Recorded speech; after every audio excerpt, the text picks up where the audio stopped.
Consider Clarissa, a freckle-faced 13-year-old clarinet player who was part of a study by two Australian music psychologists named Gary McPherson and James Renwick.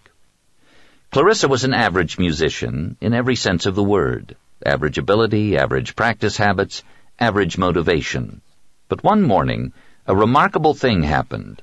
Clarissa accomplished a month's worth of practice in 5 minutes. Here's what it looked like. Clarissa played a few notes. Then she made a mistake and immediately froze, as if the clarinet were electrified. She peered closely at the sheet music, reading the notes. She hummed the notes to herself. She fingered the keys in a fast, silent rehearsal. Then she started again, got a bit farther, made another mistake, stopped again, and went back to the start. In this fashion, working instinctively, she learned the song. McPherson calculated that Clarissa learned more in that span of 5 minutes than she would have learned in an entire month practicing her normal way, in which she played songs straight through, ignoring any mistakes. Why? Picture the wires of Clarissa's brain during those 5 minutes. Each time she made a mistake, she was 1, sensing it, and 2, fixing it, welding the right connection in her brain. Each time she repeated the passage, she was strengthening those connections and linking them together. She was not just practicing, she was building her brain. She was in the sweet spot. Locating your sweet spot requires some creativity.